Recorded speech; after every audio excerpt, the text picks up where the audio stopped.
तकरार जी टीम ज़ख़्मी सीरियस इस्पताल। इहो तव्हां थंबनेल ॾिठो हूंदो ऐं तव्हां मीर जी ज़बानी बि इहे ॻाल्हियूं ॿुधियूं हूंदियूं। तकरार जी टीम ज़ख़्मी थी पई आहे ऐं इस्पताल आहे वग़ैरह वग़ैरह। अॼु तव्हांखे दोस्तो हिकिड़ी नई अपडेट ॾींदासीं त आख़िर थियो छा आहे ऐं अॻिते आख़िर छा थींदो। ऐं तव्हांजे ही कम जी अपडेट आहे त पोइ आख़िर ताईं ॾिसिजो। दोस्तो तव्हांखे मां ॿुधायां, इहा आहे सोशल मीडिया जी ताक़त।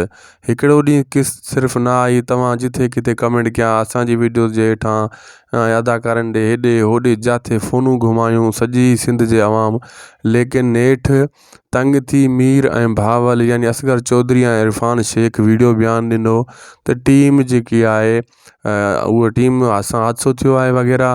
पहिरियों ॻाल्हि लिकाई, पोइ उहा ॻाल्हि ॿुधाई, असुलु ॻाल्हि अञा टीं हूंदी तव्हांखे मां हाणे ई ॿुधाए छॾियां।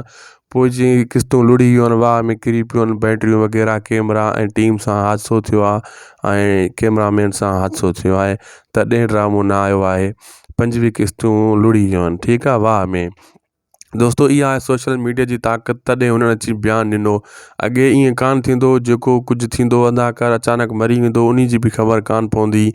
ऐं जेको आहे हाणे दोस्तो तव्हांखे मां हिकिड़ी ॻाल्हि कयां, अगरि ईअं थियो आहे किस्तूं हेॾे होॾे थियूं आहिनि त पोइ उहे जेको आहे 25 किस्तूं वरी रिकॉर्ड थींदियूं, वरी ड्रामो उतां इहे अदाकार रिकॉर्ड कंदा, पोइ इहो ड्रामो वरी तकरार ड्रामो अॻे सूमर खां पोइ हलंदो। लेकिन असुलु ॻाल्हि अञा मीर लिकायो आहे। मीर तव्हांखे असुलु ॻाल्हि न ॿुधाई हूंदी, जेन्युइन ॻाल्हि अञा ॿी हूंदी, एडिटिंग जो मसइलो हूंदो, ॿियों टियों कुझु बि थी सघे थो।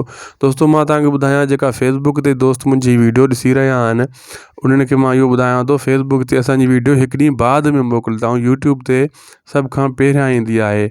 ऐं काफ़ी माण्हू बाद में वीडियो असां मोकिलींदा आहियूं, पोइ ॾिसंदा आहिनि, चवंदा आहिनि यार हीअ त पुराणी ख़बर थी वई आहे, हीअ त कल्ह जी ॻाल्हि आहे। अड़े बाबा, अगरि तव्हां हीअ मुंहिंजी वीडियो ॾिसी रहिया आहियो त हीअ तव्हांखे हिकु ॾींहुं पोइ फेसबुक ते मिली आहे।